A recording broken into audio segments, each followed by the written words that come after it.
सरदार साहब, अभी जिस तरह से हम बात कर रहे थे और रोशन के हवाले से हमें अपडेट भी मिली कि 2-3 कैंडिडेट्स की ये कंप्लेन है कि उनके बैलेट बॉक्सेस को उठा के दरिया में फेंका गया और वहां पे बदमज़गी भी देखने में आई उन पोलिंग स्टेशंस में। क्या आपके पास ऐसी कोई इत्तलात, कोई कंप्लेन्स वगैरह मौजूद हैं और उन पर एक्शन अभी तक क्यों नहीं लिया गया? जी मोहतरमा, ये हर इलेक्शन में चाहे कोई भी शोबा हो, इस तरह के एक आध वाक़यात हो जाते हैं। लाज़मी बात है, कानून नाफिज करने वाले इदारे और ज़िम्मेदार इदारे इस पे काम कर रहे होंगे और इलेक्शन कमीशन भी इसमें पूरी तरह इन्वॉल्व होगा। लेकिन जो दो हल्के रोशनदीन दियामरी साहब फरमा रहे हैं, वो वैसे भी थोड़े से ट्राइबल एरियाज़ हैं। तो मैं आपके चैनल के तवसुत से भी हुकाम बाला से और जो कंसर्न जो इसमें रिस्पॉन्सिबल लोग हैं उनसे गुजारिश करूँगा कि इसको फौरी तौर पर एड्रेस करें। बाकी जो डॉक्टर साहब ने एक बात की वो मेरी समझ से बाहर है। वो ज़रा काइंडली अगर मुझे बता दें कि डॉक्टर साहब कौन से 50 लाख लोगों के को वोट से महरूम रखने की बात कर रहे थे, ये ज़रा मेरी समझ में नहीं आई। दूसरी, उन्होंने शहबाज शरीफ साहब के हवाले से एक बात की, मैं उनसे ये तवक्कुओ नहीं करता था।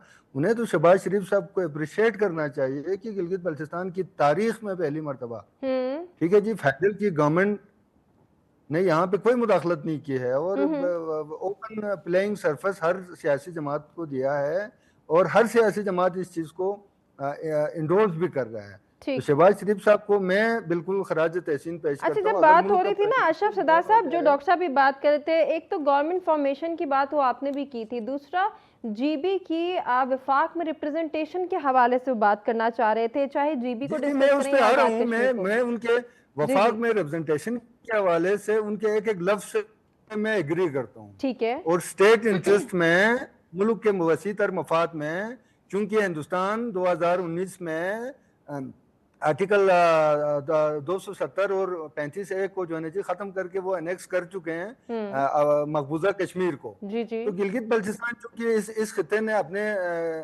जोर बाजू से डोगरा राज से आज़ादी हासिल की है, ये कश्मीर का हिस्सा तो नहीं था। इसको मसला कश्मीर का हिस्सा बाद में बना दिया गया जब हिंदुस्तान यूएन में चला गया। तो हम लोग गुज़िस्ता 78-80 सालों से कश्मीर कॉज के लिए सबसे ज्यादा सेक्रीफाइसेस हमारी है।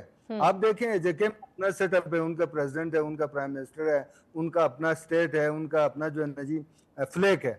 मकबूजा कश्मीर वाले उधर एंजॉय कर रहे हैं। बीच में कश्मीर कॉज के ऊपर गिलगित बल्चिस्तान वाले 80 सालों से अपने जायज हुकूक से महरूम है। तो मैं डॉक्टर साहब का शुक्र अदा करता हूँ कि उन्होंने गिलगित बल्चिस्तान को रिप्रेजेंट करने की कोशिश की और इस हवाले से इन्होंने कहा कि हमारे पास उनके पास इसका हल मौजूद है।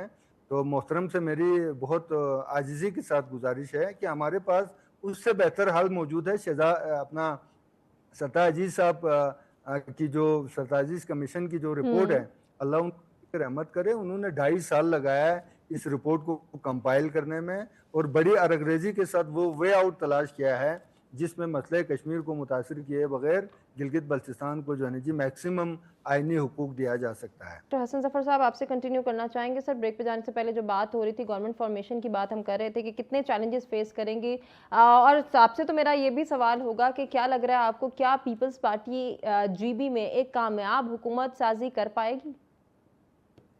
देखिए, कामयाब हुकूमत साजी से हमारी क्या मुराद है कि हुकूमत बना लेगी तो मेरा ख्याल है कि बना लेगी, इसलिए कि उन्होंने जो फेडरल गवर्नमेंट के साथ अरेंजमेंट कर रखा है ये उसी अरेंजमेंट की एक्सटेंशन है। बिलावल साहब के बयानात देख लीजिए कि अगर ये गवर्नमेंट हम यानी यहाँ पे कुछ हमारे साथ किया गया तो हम बजट पे आपको सपोर्ट नहीं करेंगे। तो उन्होंने एक तरीके की धमकी दी थी फेडरल गवर्नमेंट को, जिसके वो हिस्सेदार हैं भी और नहीं भी हैं, कि अगर ये आपने हमें ये इनायत नहीं की तो हम आपको सपोर्ट नहीं करेंगे।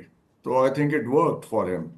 अब बात यह है कि ये यहाँ पे बदमज़गी और झगड़े की बातें शुरू हो जाती हैं ऐसी बात से, but we all know the fact and reality कि पहले गवर्नमेंट किस तरह से बनी है, उसके ऊपर क्या कंट्रोवर्सीज हैं, उसमें रियलिटी क्या थी। रियलिटी चेक हुआ भी नहीं है, करने भी नहीं दिया गया। या तो देखे ना, जो दावेदार हैं कि ये ठीक है वो रियलिटी चेक करवा लेते, जिन लोगों की कंप्लेंट्स थी उनको एड्रेस करते। उनको तो आपने ये तो एक अलग बहस है, मेरा ख्याल है तो पूरा प्रोग्राम यू नो निकल जाएगा। वो एक डिफरेंट बहस है, वो कहीं और बात चली जाती है। But fact is we know कि असल सूरत हाल क्या है, ठीक। कौन इंचार्ज है, कौन कहाँ बैठा हुआ है, किसकी क्या सियासी हैसियत है, किसकी क्या सियासी स्टैंडिंग है, ये कोई ढकी छुपी बातें नहीं है। हम्म। सैकड़ों हजारों दफा हो चुकी हैं बातें। तो उसी कॉन्टेक्स्ट में मैं ये अर्ज कर रहा हूँ। ठीक। अब इसमें किसी की दिल आजारी मकसूद नहीं है हमारी, हम्म। हमारे सामने जो पॉलिटिकल फैक्ट्स हैं हम वो बयान कर रहे हैं, ठीक। और इस पे जितनी चाहे डिबेट कर ले, ये वो डिबेट तो पिछले 2-2.5 साल से हो ही रही है, हम्म। करे जाए। लेकिन जो फैक्ट है वो ये है कि इस वक्त पीपल्स पार्टी की हुकूमत बना लेगी, वो वहां पे क्या परफॉर्म करेगी, वो हम्म। उसका एक प्रेसिडेंस हमारे सामने सिंध और कराची की सूरत मौजूद है। ठीक। असल मसला ये है कि जो उन्होंने कॉन्स्टिट्यूशनल प्रॉमिस किया है, मैं ज्यादा उस मामले में इंटरेस्टेड हूँ। अगर आप हम्म। मेरी गुफ्तगू उसको रिमाइंड करें, तो मैं ये अर्ज कर रहा था कि मुझे इसमें दिलचस्पी नहीं है कि कौन गवर्नमेंट बनाएगा। सही। मेरी जो बुनियादी दिलचस्पी है वो ये कि जो उनको वफाकी हुकूमत में और फेडरेशन का हिस्सा बनने की राह है, वो चाहे सरताज अजीज साहब का बनाया हुआ फॉर्मूला हो, वो हम्म। मैंने देखा नहीं है तो मैं उसमें तबसरा नहीं कर सकता। ठीक है। यकीनन वो बहुत संजीदा और बहुत सीनियर आदमी थे और बड़े काबिल आदमी थे, हम्म। उनके गरीक रहमत फरमाए। वो बड़े काबिल आदमी थे और उन्होंने अच्छा ही काम किया होगा। हम्म। वेरी कीन कि मैं देखूं वो ड्राफ्ट जो उन्होंने तैयार कर रखा है, सही। और उसमें और लेकिन अगर वो ड्राफ्ट तैयार हुआ हुआ है तो आज तक असेंबली में क्यों नहीं पेश किया? इनकी तो हम्म। कितनी दफा हुकूमत रही है।